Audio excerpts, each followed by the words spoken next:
नमस्कार दोस्तों, स्वागत है आपका हमारे YouTube चैनल में। आज की इस वीडियो में हम वैकुंठ चतुर्दशी की 3 कथाओं के बारे में जानेंगे। आइए उससे पहले हम यह जान लेते हैं कि वैकुंठ चतुर्दशी 2024 में कब है और इसकी पूजा विधि क्या है। कार्तिक मास में शुक्ल पक्ष की चतुर्दशी को वैकुंठ चतुर्दशी के नाम से जाना जाता है। वैकुंठ चतुर्दशी का हिंदू धर्म में विशेष महत्व है। साल में यह एक दिन ऐसा होता है जब भगवान विष्णु और भगवान शिव की आराधना एक साथ की जाती है। मान्यताओं के अनुसार इस दिन जो व्यक्ति भगवान शिव और विष्णु की पूजा पूरे विधि विधान से करते हैं उसे मोक्ष की प्राप्ति होती है। उस व्यक्ति के जीवन के सभी दुख दूर होते हैं। इसी के साथ इस दिन पूजा अर्चना करने से व्यक्ति की कुंडली में जितने भी दुष्प्रभाव हैं वह सभी दोष दूर हो जाते हैं। आइए जानते हैं कब है वैकुंठ चतुर्दशी। पंचांग के अनुसार कार्तिक माह के शुक्ल पक्ष की चतुर्दशी तिथि का आरंभ 14 नवंबर को सुबह 9:43 पर होगा। चतुर्दशी तिथि का समापन 15 नवंबर को सुबह 6:19 पर हो जाएगा। हालांकि वैकुंठ चतुर्दशी में निश्चित काल की पूजा का विशेष महत्व माना जाता है। ऐसे में निश्चित काल में चतुर्दशी तिथि 14 नवंबर को रहेगी, जिस वजह से वैकुंठ चतुर्दशी की पूजा 14 नवंबर गुरुवार के दिन की जाएगी। 14 नवंबर को वैकुंठ चतुर्दशी के दिन निशिता काल की शुरुआत रात में 11:39 पर होगी और मध्य रात्रि 12:32 तक चतुर्दशी तिथि रहेगी। इस अवधि में की गई पूजा का व्यक्ति को दोगुना फल प्राप्त होगा। आइए जानते वैकुंठ चतुर्दशी की पूजा की विधि के बारे में। वैकुंठ चतुर्दशी तिथि के दिन ब्रह्म मुहूर्त में उठकर स्नान करें, फिर साफ वस्त्र धारण करें।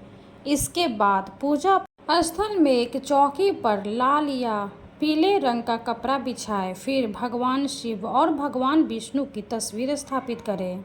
इसके बाद एक घी का दीपक जलाकर व्रत का संकल्प लें।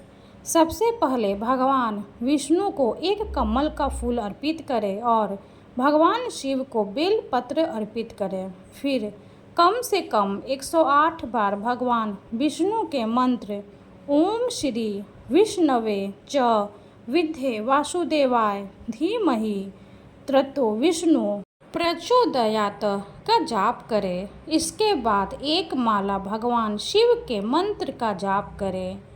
ओम नमः शिवाय मंत्र का जाप करें। फिर वैकुंठ चतुर्दशी व्रत का कथा का पाठ करें और अंत में दोनों भगवान की आरती करके पूजा में भूल चूक की माफ़ी मांग लें।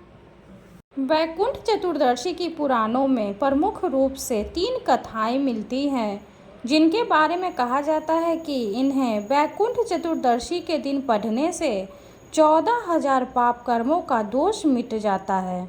तो आइए एक एक करके तीनों कथाएं के बारे में जानते हैं। वैकुंठ चतुर्दशी की पौराणिक कथा के अनुसार एक बार की बात है, नारद जी पृथ्वी लोक से घूमकर वैकुंठ धाम पहुंचते हैं। भगवान विष्णु उन्हें आदर पूर्वक बिठाते हैं और प्रसन्न होकर उनके आने का कारण पूछते हैं।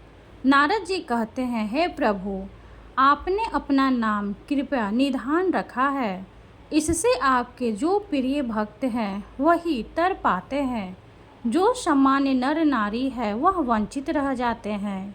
इसलिए आप मुझे कोई ऐसा सरल मार्ग बताएं जिससे सामान्य भक्त भी आपकी भक्ति कर मुक्ति पा सके।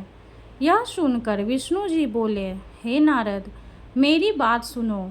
कार्तिक शुक्ल पक्ष की चतुर्दशी को जो नर नारी व्रत का पालन करेंगे और श्रद्धा भक्ति से मेरी पूजा अर्चना करेंगे, उनके लिए स्वर्ग के द्वार साक्षात खुले होंगे।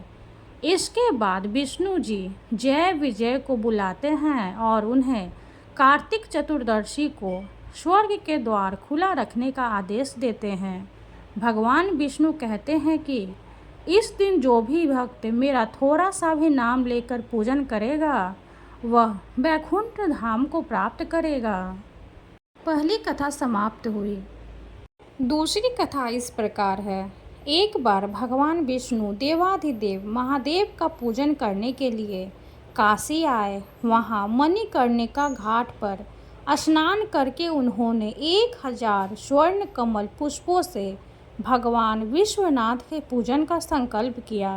अभिषेक के बाद जब वे पूजन करने लगे तो शिव जी ने उनकी भक्ति की परीक्षा के उद्देश्य से एक कमल पुष्प कम कर दिया। भगवान श्री हरि को पूजन की पूर्ति के लिए 1000 कमल पुष्प चढ़ाने थे।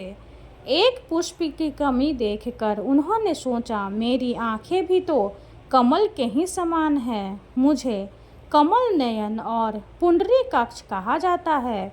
यह विचार कर भगवान विष्णु अपनी कमल समान आंख चढ़ाने को प्रस्तुत हुए। विष्णु जी की इस अगाध भक्ति को प्रसन्न होकर देवाधिदेव महादेव प्रकट होकर बोले, हे विष्णु, तुम्हारे समान संसार में दूसरा कोई मेरा भक्त नहीं है।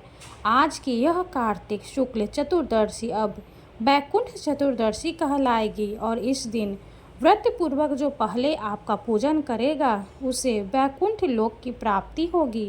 भगवान शिव ने इसी बैकुंठ चतुर्दशी को करोड़ों सूर्यों की कांति के समान वाला सुदर्शन चक्र विष्णु जी को प्रदान किया। शिव जी तथा विष्णु जी कहते हैं कि इस दिन स्वर्ग के द्वार खुले रहेंगे।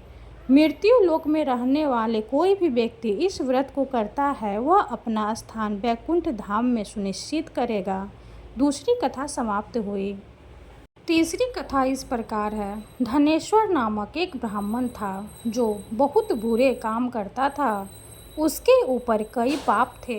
एक दिन वो गोदावरी नदी में स्नान के लिए गया।